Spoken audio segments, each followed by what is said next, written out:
Денот Д на Европското првенство за македонската фудбалска репрезентација и фановите.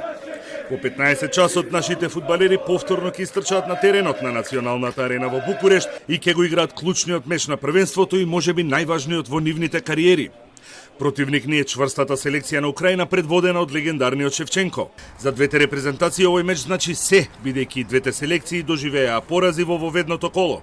Пораз за некој од двата тима ќе значи крај за надежите да се помине групата. Селекторот Ангеловски најави: тимот е подготвен и мотивиран. Победникот од овој меч ќе си ги изголеми шансите за пласман, а ние немаме притисок, зашто Украина е фаворит, а за нив ако не успеат да не победат и да се пласираат понатаму, тоа ќе биде трагедија. Затоа ние влегуваме максимално мотивирано, со голем респект кон Украина, да го задржиме тоа што беше позитивно од мечот со Австрија, а лошите моменти да ги поправиме. Еден од столбовите на одбраната, Стефан Ристовски вели: не сме дојдени како туристи. Ние се спремаме за Украина, има добри фудбалери, играчи кои играат добар фудбал, како и австриците, и тие сакаат да играат со топка. Затоа мора да бидеме внимателни и реков веќе еднаш да застанеме во два блока.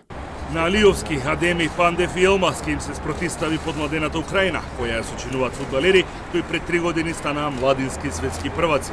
Оптимизмот е присутен, а граѓаните и фановите типуваат на победа. Очекувам да ги тепаме бар 1-0. Бар 1-0 да ги тепаме. Стрелец би сакал да биде тој диамантот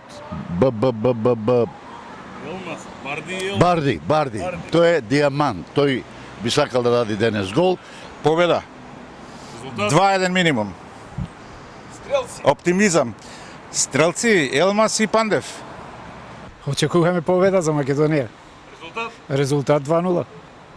1-0. Стрелец. Барди. Па дај Боже да победиме. Мислам 2-1 може да биде, 1-1, може 2-2 да биде, може неречено. Дај Боже да победиме ние да бидеме шампиони. Во Букурешт пак атмосферата очекувано се вжештува.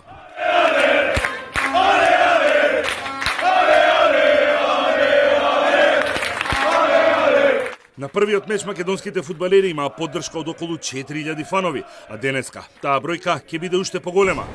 Поддршката за Украина исто така нема да изостане, а нивните навивачи најавуваат дека ќе присуствуваат во голем број и трибините ќе бидат обоени во сино-жолто.